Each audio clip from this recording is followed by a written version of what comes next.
Hey everybody, welcome into the post-game recap for game one of the Mariners doubleheader today. A game they unfortunately dropped to the Angels 4-2.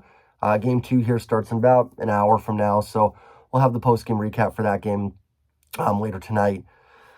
I said on Twitter, I feel like the manager from Angels in the outfield, another loss that could have been a win, and just feels like so many of those this year, especially compared to last year when this is again another game that they won last year. And again, maybe that's certainly some luck involved in that, but that they're not getting this year, but definitely disappointing. Just to go through, there's so many things to talk about really in this game. I think the main thing everyone's focusing on is the decision to pitch to Mike Trout in the 10th. If you didn't see the game, the Angels won it 4-2 in 10 innings. Mike Trout, 2-run home run. Shock. Top of the 10th that gave the Angels the lead and eventually the win. Trout came up. There was a runner at third with 2 outs at Diego Castillo pitching. You have an open base. You have 2 open bases, first and second, with Shohei Ohtani on deck, and then Jared Walsh. Common sense there seems to say you probably walk Mike Trout and then take your chance with Ohtani, or even walk Ohtani too and take your chances with Jared Walsh and see what happens. They didn't. They allowed Castillo to pitch to Trout. I'll get into my thoughts on that a little bit, but I'll tell you right now, the far bigger issue for the Mariners today was leaving all the runners they did in scoring position. That was a far more egregious failure from this team than Mike Trout hitting a home run again off this team. Multiple times stay in the second inning. In the second inning, they left 2 guys on. In the 7th inning, they had runners at first and third with 1 out. Ty France struck out. I'm not going to rip on Ty France. He's been so good this year. And then again in the 8th inning, 2 on, Dylan Moore flies out, and Toro flies out. I'm not going to get on those guys either. Dylan Moore had a home run, reached base. Twice today was hit by a pitch. Abraham Toro had a walk and 2 hits. I can't really knock him too much today either. Julio had a big RBI single in the 7th, which moved Toro to third. France struck out, and then JP Crawford actually probably had the toughest game of any of the regulars today. He left a ton of guys on base all game. Again, JP kind of falls with Ty France. He's been so good this year. I can't knock him, but eventually someone's got to come through and get the big hits for this team. Someone's got to deliver. They had a chance to walk it off, bottom of the 9th. Excuse me. I'm not going to make it game 2 against Raisel Iglesias, and Cal Raleigh struck out. Julio struck out, and then Ty France grounded out weakly. So, first of all, to the decision to walk Mike Trout or not to walk Mike Trout, I personally would have put Trout on. Trout is too good. Ohtani's a fantastic hitter. Jared Walsh, a really good hitter. But I don't want Mike Trout to beat me. I've seen it happen too many times. If Ohtani beats me, I'll live with it, I guess. I would hope none of them beat me.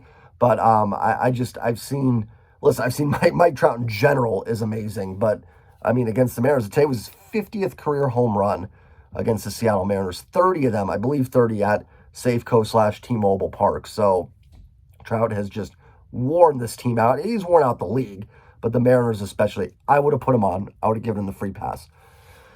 With that said, I get it. I know this is Scott Service is getting ripped for, and I'm not trying to just defend the manager no matter what, but I do get it. You do get the righty-righty advantage having Castillo face Trout. Castillo, from what I heard, understands a lot more comfortable facing right-handed pitchers than he is facing lefties.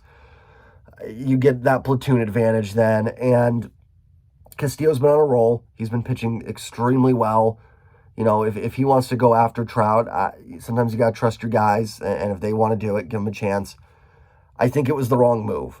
But with Ohtani on deck, a great hitter in his own right, Jared Walsh in the hole, I don't know if there's a great way to go about it. Again, I would have put Trout on. I think Service got it wrong, but I also don't think it's just the worst thing that anybody's ever done in the history of the league. I understand where his thought process was on it.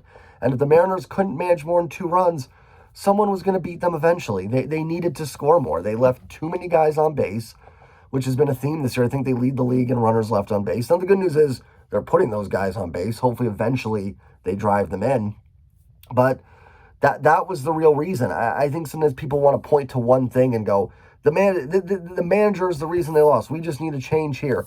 Okay, fine. Let's say they fired Scott Service before this game today, and I don't know, Manny Acta takes over, whoever it is. Maybe he walks Trout. Well, you're not in any way guaranteed that you're going to get Ohtani out, so he can get a hit there and give you the lead. And the offense going to score more with a different manager in there? Was that going to be the reasoning? I get it. I think Scott should be on the hot seat. I'm not trying to say that he's been amazing or anything like that. I do think the players like him and play hard for him, but I'm going. I don't know if I'm going to make it through game 2 tonight, but I don't necessarily think that. Like I said, I think it was the wrong. I would have put Trout on. I know I said that 5 times now. I would have given him the 4 fingers, get on first base. I don't want to see you beat us. But the offense needs to be better. It needs to produce more. Too many guys left on base. Sandoval's a good pitcher for the Angels, so they did what they could against him, I thought. But the Angels' bullpen has struggled. Aaron Luke, Archie Bradley not been that good. Raisel Iglesias, great peripherals, good strikeout to walk numbers, so he's probably better than his ERA is indicating, but his ERA is in the 4s. So, I mean, guys, the Mariners should hopefully be able to put a run against. Put up a run, get that run in the 7th.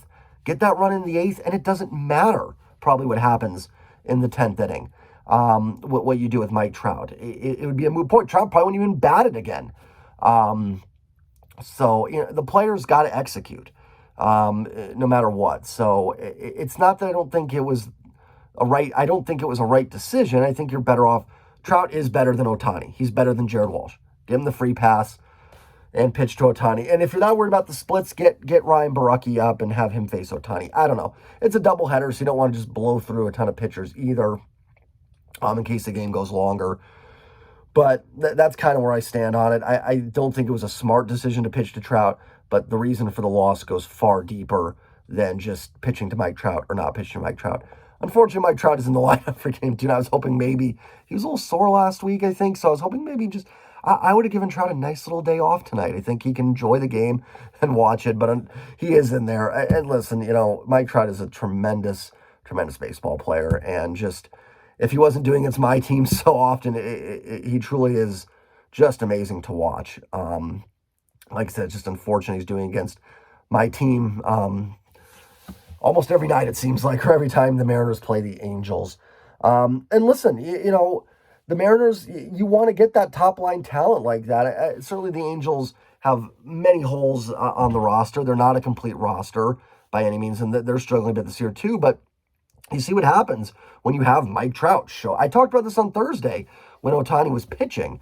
You have Mike Trout. You have Shohei Ohtani. You have these superstar players that are MVPs that are good enough to win you a game on their own. And today, both of them did. I know Ohtani didn't have any hits, but his presence on deck allowed them to pitch to Mike Trout. If that's Anthony Rendon on deck healthy, or if, Kurt Suzuki's on deck or something, yeah, Trout's getting a free pass. Now, again, maybe they should have done that anyways, but Ohtani's presence made it different. That's what we want to get the Mariners to get to. We want teams to have to face Julio because they're afraid of Jared Kelenic on deck. You know what I mean? That's what the Mariners have to be striving for. You want that level of talent. Now, I'm not saying you want to build the rest of the roster like the Angels, that they have holes, but you want those that's why top shelf talent is so important, because it creates those tough decisions and what to do. I mean, it's easy to sit here and say walk Trout, but if Ohtani hits a 3-run home run, you don't even get the tying run to the plate in the 9th inning, or in the 10th inning, the bottom of the 10th. So, I mean, good players force you to make tough decisions. I want the Mariners to be able to do that soon. I want other teams' managers to be like, man, we should walk Julio, but you got Kelenic on deck, or Kyle Lewis, or Taylor Trent, whoever it may be. I want the Mariners to get to that position. So as frustrating as it is, this is why top-tier talent matters. Game 2 coming up tonight. Hopefully we'll be talking about a win for the Mariners to at least salvage a split in the doubleheader. Suarez goes for the Angels. Gosh, I should just look it up. Lefty. Penn Murphy's going to start for the Mariners as an opener. I'm assuming Justice Sheffield. Or I also saw the Mariners called up Tommy Malone and optioned Matt Festa. I know on Monday there's something where, like, you have to have a certain amount of position players and a certain amount of pitchers on your team. But I'm a little surprised Festa went down, and he didn't pitch in game 1. I could get it if Festa pitched like 3 innings. You're trying to just get an extra spot for game 2, but Festa didn't even pitch game 1. So a little surprising. I thought Festa's been pretty good this year, so kind of an odd decision. But you do have Malone and Sheffield tonight. I don't know. We'll see how those guys do if they get in. Hopefully, maybe Penn Murphy can give them 1 or 2 innings. And let's hope the offense can come alive, because at the end of the day, I will, die on this hill. The offense was the reason they lost game 1 tonight, this afternoon. Shout out to the Steelheads jerseys. I think they look amazing. I would love for those to be a more official alternate for the Mariners. I definitely want to pick myself up a Steelheads hat and jersey. I think they are such a clean look. I love the silver outline on that Seattle jersey as well. I just think that looks fantastic. I talked about on Thursday. I want to end these videos on a positive. Dylan Moore, home run today off a lefty. You can see why they have him in there against lefties. He's kind of regaining that 2020 form he had when he kind of looked like maybe a Ben Zobrist guy, a guy that can kind of play every position and be a good bat. So he's kind of getting back to that level. I thought Chris Flexen was fine. Chris Flexen was Chris Flexen. He's kind of your quintessential 6-inning, 3 earned run pitcher, 5 1/3, 2-run stay. Andres Munoz, fantastic. It is good to see him putting in some dominant outings. He had been a little shaky the last month or so, really. The strikeouts have been going down, was giving up home runs. I actually thought he might be a guy that would be going to Tacoma, but he's regained confidence in that slider, throwing that fastball really well. 4 strikeouts, inning, two-thirds. Great performance for him. Paul Sewald, a shutout inning. It was against the bottom of the order, but nice to see him have a clean inning without his last 3 innings. He'd been touched up. The Devers home run. The Twins had, I forgot it was Jeffers, had the base hit off of him to give them the lead. Like I said, the Devers home run, and then the Bobby Dahlback home run last Saturday against Boston. Luckily, the Mariners came back and won that game. But Sewald's last 3 outings, he had given up the lead, or a tie game, giving the other team the lead. Actually, that's what it was all 3 times. Tie game, the other team took the lead. So nice to see him have a clean inning. Not worried about Diego Castillo at all. I have never, ever in my life been worried about a pitcher that gives up a home run to Mike Trout. It happens. Trout is fantastic. So Castillo's fine. Not sure about availability for these guys tonight. Munoz, I guarantee, is not available. I would think in a pinch, Sewald and Castillo could both go tonight. So we'll see what happens. Hopefully the Mariners can salvage a split of this doubleheader. Again, they need it. They're back down to 29 and 37 at the moment. So hopefully they can find a way to get this win and then maybe finish up with a series win tomorrow with Logan Gilbert on the mound. So anyways, if you like what you see, please like, comment, subscribe. Let me know what you would have done with the Mike Trout situation in the 10th. What you thought of the situation. I think most of us agree he should have been walked. I just think that at the end of the day, the bigger issue was leaving the runners on base, that we didn't have to be in that situation if they would have had a sac fly in the 7th even. So like I said, like, comment, subscribe, and hopefully, and I will see you guys later tonight after game 2 of the doubleheader.